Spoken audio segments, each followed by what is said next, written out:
कार्तिक मास महात्म्य अध्याय 36.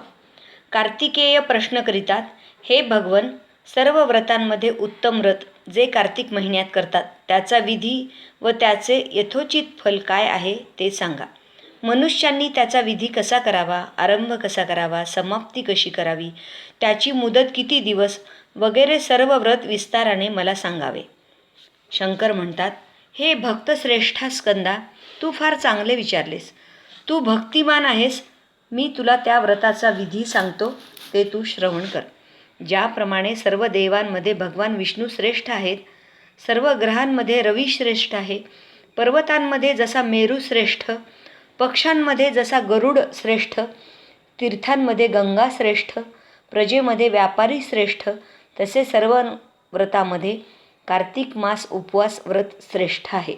सर्व व्रते, सर्व तीर्थे केल्याचे व सर्व दाने दिल्यापासून जे पुण्य मिळते ते सर्व कार्तिक मास उपोषण कर्त्याला प्राप्त होते. एक मास उपवासाने जे पुण्य मिळते तितके पुष्कळ दक्षिणायुक्त यज्ञापासूनही मिळत नाही.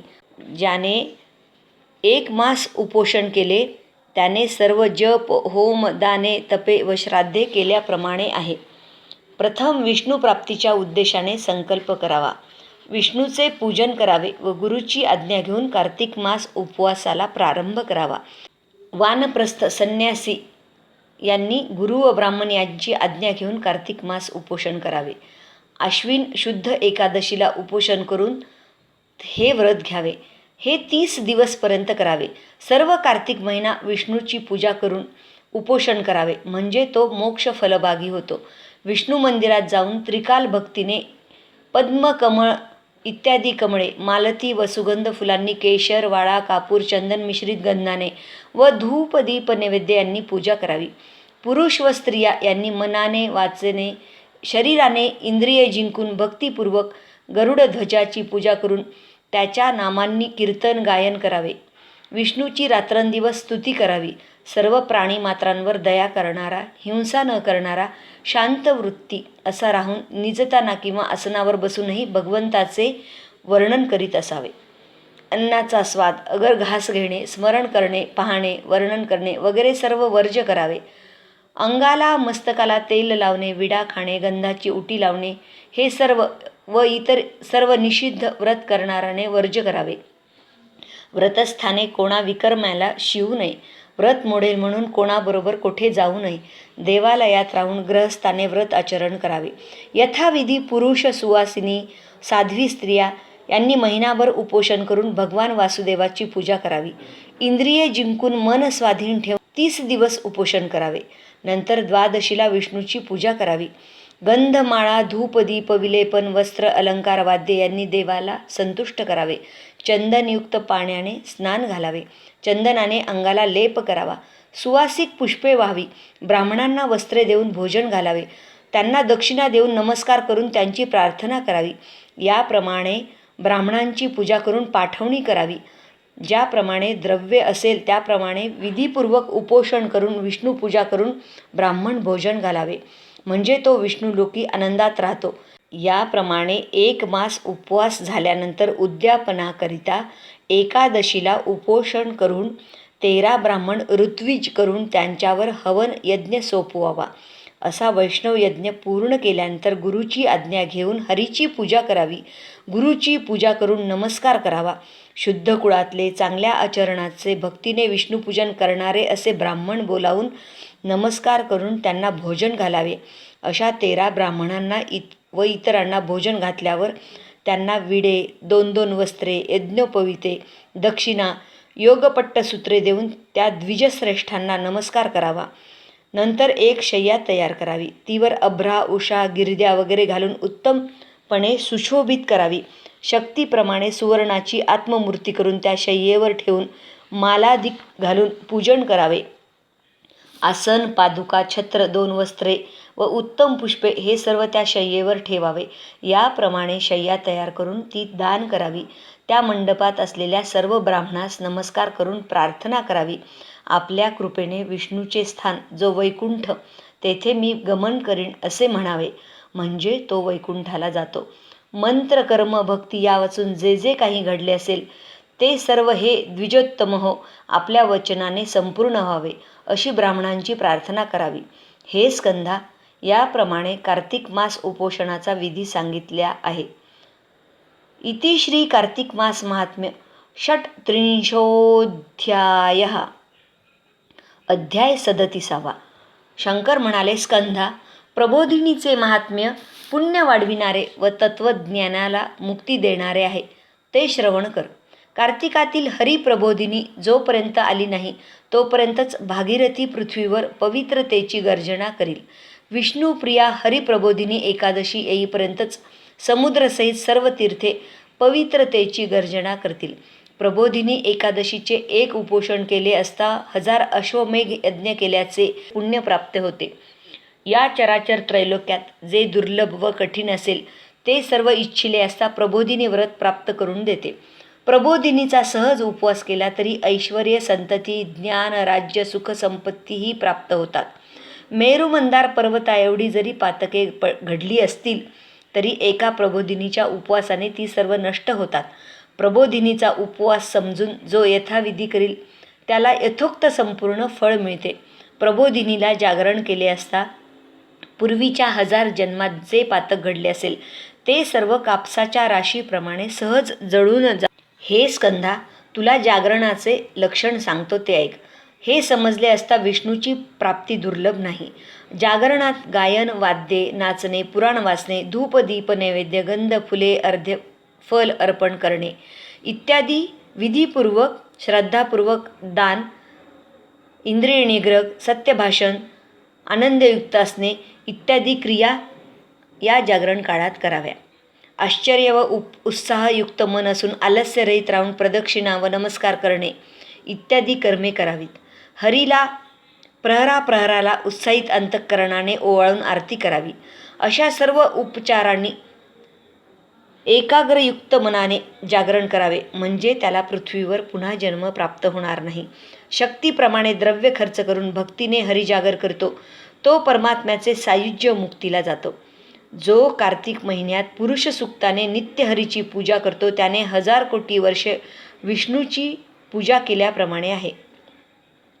कार्तिकात नमो नारायण या मंत्राने जो नित्य पूजा करील तो नरकाचे दुःखापासून मुक्त होऊन नित्य अविनाशी अशा वैकुंठ स्थानाला जातो. जो कार्तिक महिन्यामध्ये विष्णू सहस्त्रनाम व गजेंद्र मोक्ष स्तोत्र नित्य पठण करील त्याला पुन्हा जन्म प्राप्त होणार नाही. कार्तिकात द्वादशीला जो हरिजागर करीतो तो 1000 कोटी युगे व 100 वन्मंतरे होईपर्यंत स्वर्गात वास करील. हरिजागर करणाऱ्यांच्या 100 कुळामध्ये जे हजारो मनुष्य जन्मास येतील त्यांना वैकुंठ प्राप्ती होईल, म्हणून हरिजागर अवश्य करावा. कार्तिकात रात्री शेवटच्या प्रहरी जे हरीचे स्तवन गायन करतील ते आपल्या पितरांसह श्वेतदीपात राहतील. पूर्व रात्री जे हरीला नैवेद्य अर्पण करतील ते अनंत युगे स्वर्गात राहतील. हे ऋषी हो, जे मालती व कमळे यांनी भगवान विष्णूची नित्य पूजा करतात त्यांना उत्तम पद प्राप्त होते. कार्तिक शुक्ल एकादशीला उपोषण करून द्वादशीला सकाळी उत्तम प्रकारचे कुंभ उदक भरून दान द्यावे, म्हणजे त्याला वैकुंठाची प्राप्ती होईल. कार्तिकेय म्हणतात, भगवान शंकरांना आपण सांगितले आहे की कार्तिक व्रतामध्ये उत्तम असे भीष्म पंचक व्रत करावे. तर हे मुनिश्रेष्ठा, त्याचे विधान काय व ते केल्याचे फळ काय ते कृपा करून आपण मला सांगावे. ईश्वर म्हणाले, महापुण्यकारक सर्व व्रतात श्रेष्ठ असे 5 दिवसांचे हे भीष्म पंचक व्रत मी तुला सांगतो. हे व्रत भीष्माला वासुदेवांपासून मिळाले, म्हणून या व्रताला भीष्म पंचक व्रत असे म्हणतात. याचा महिमा केशवाशिवाय वर्णन करण्याला कोण समर्थ आहे. कार्तिक शुक्ल पक्षातील पुरातन धर्मरूप हे भीष्म पंचक व्रत कृतयुगात वशिष्ठ, भृगु, गर्ग इत्यादी ऋषींनी आचरले आहे. त्रेतायुगात अंबरीषादिकांनी केलेले हे व्रत ब्राह्मणांनी ब्रह्मचर्याचा नेम करून व होम करून केलेले आहे. सत्य व शुद्ध आचरण करणारे क्षत्रिय, वैश्य यांनी हे व्रत केलेले आहे. भीष्म म्हणजे करण्याला कठीण असे हे व्रत प्राकृत जनांना घडणे कठीण आहे. याकरता जो हे व्रत करील त्याने सर्व व्रते केल्याप्रमाणे आहे. हे भीष्म पंचक व्रत मोठे पुण्यकारक व सर्व पापे नाहीसे करणारे आहे, म्हणून मनुष्यांनी मोठ्या प्रयत्नांनी करावे. कार्तिक शुक्ल पक्षामध्ये एकादशीला यथाविधी प्रातस्नान करून 5 दिवसांचे भीष्म पंचक ग्रहण करावे. व्रत घेणाराने प्रातस्नान करून 2 प्रहरी पुन्हा गाईचे शेण अंगाला लावून नदी, झरा, अगर विहिरी यात स्नान करावे. उत्तम प्रकारे यवांनी देवांचे, तांदूळांनी ऋषींचे व तिळांनी पितरांचे तर्पण करावे. स्नान केल्यावर बोलू नये. धुतलेली स्वच्छ वस्त्रे नेसावी. भीष्माचे तर्पण करावे, अर्घ्य द्यावे. भीष्माची पूजा करून दाने द्यावे. विशेष करून ब्राह्मणाला पंचरत्ने द्यावी. लक्ष्मीसह वासुदेवाची पूजा करावी. अशी 5 दिवस पूजा केली असता कोटी जन्म सुख मिळते. हे व्रत केल्याने 1 वर्षातील सर्व व्रतांचे फल प्राप्त होते. भीष्माचे पुढील मंत्राने तर्पण करावे. अर्घ्यदान करावे म्हणजे मुक्ती मिळते. ज्याचे गोत्र व्याघ्रपाद, प्रवर, सांकृत्य व ज्याला अपत्य नाही, त्या भीष्माला मी उदक देतो. वसूंचा अवतार, शंतनूचा पुत्र, अजन्म ब्रह्मचारी असणाऱ्या अशा भीष्माला मी अर्घ्य देतो.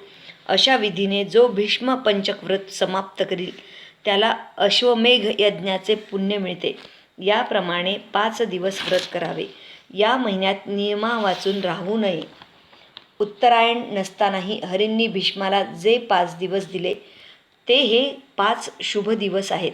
या 5 दिवसात लग्नशुद्धी शुभवेळा पाहण्याचे कारण नाही. प्रथम सर्व पापे नाहीशी करून मोक्ष देणाऱ्या हरीची पूजा करावी. नंतर भीष्म पंचक व्रतविधी करावा. भगवान श्रीकृष्णाला उदकाने, दही, दूध, तूप, साखर या पंचामृताने स्नान घालावे. नंतर सुवासिक गंधाच्या पाण्याने स्नान घालावे. नंतर चंदन, केशर, कापूर, वाळा यांचे गंध करून ते गरुडध्वजाचे अंगाला लावावे.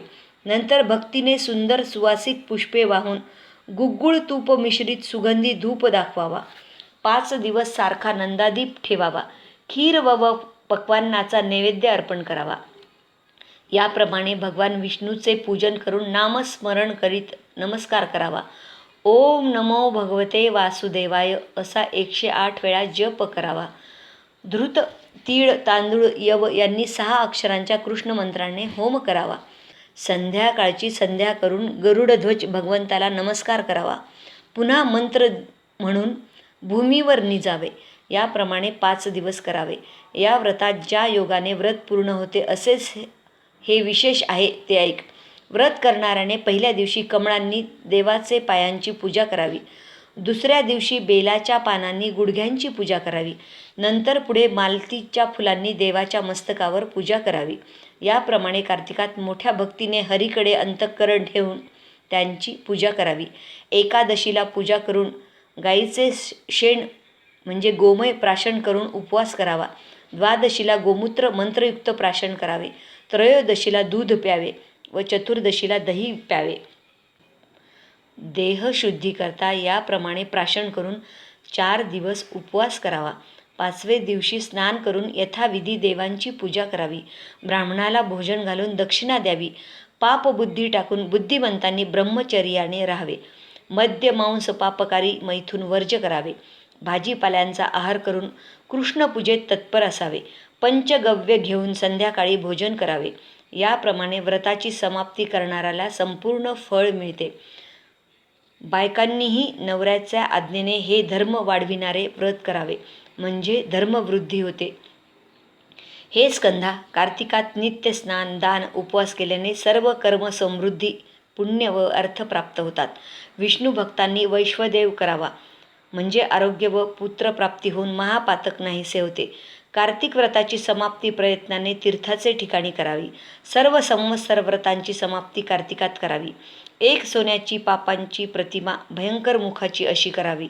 जिच्या हातात खड्ग, लोहाच्या दाढांनी भयंकर काळी वस्त्रे गुंडाळलेली अशी 1 शेर तिळाच्या ढिगांवर ठेवावी.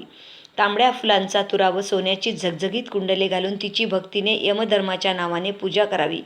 ओंजळीत फुले घेऊन पुढील मंत्राने प्रार्थना करावी. मी पूर्वजन्मी व या जन्मी जे पातक केले असेल ते तुझ्या पायाच्या प्रसादाने नाहीसे हो. याप्रमाणे विधीपूर्वक पूजा करून ती सोन्याची प्रतिमा सर्व दुःखांचा परिहार करणारा भगवान श्रीकृष्ण याच्या संतोषाकरता वैदिक ब्राह्मणाची पूजा करून मंत्रपूजा सांगणाऱ्या ब्राह्मणाला यथाशक्ती दक्षिणा देऊन धर्म प्रसन्न हो असे म्हणून दान करावी. सोने व गाय सोने व गाय वाचक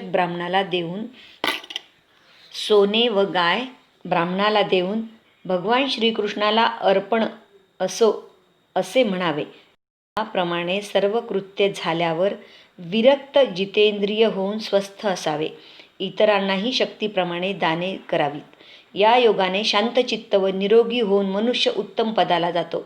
नीलकमलाप्रमाणे श्यामवर्ण, ज्याला 4 दाढा, 4 भुज, 8 पाय, ज्यास 1 डोळा, शंकूसारखे कान व मोठा आवाज, मस्तकाला जटा, 2 जिभा, लाल डोळे, सिंहासारखे रूप धारण करणाऱ्या नरहरीचे चिंतन करावे. शरपंजरी असताना भीष्माने याप्रमाणे मला सांगितले. हे करण्यास कठीण असे भीष्म पंचक व्रत मी तुला सांगितले आहे. धर्मराजा, हे धन्य, पुण्यकारक, पाप घालविणारे मोठे व्रत आहे. ते केले असता ब्रह्महत्या व गोहत्या करणारे देखील पापांपासून मुक्त होतात. एकादशीपासून पौर्णिमेपर्यंत 5 दिवसाचे हे भीष्म पंचक व्रत पृथ्वीवर प्रसिद्ध असलेले सांगितले आहे. भोजन करणाऱ्याला याचा निषेध आहे. हे व्रत करणाऱ्याला भगवान विष्णू शुभ फळ देतात. सूत म्हणाले, हे व्रत सर्वांपेक्षा अधिक पुण्य देणारे, कलीमध्ये दुर्लभ असे आहे. शास्त्रांतील सार व गुह्य हे व्रत मी तुम्हाला सांगितले आहे. इति श्री पद्मपुराणे कार्तिक मास महात्म्ये 37 अध्यायः.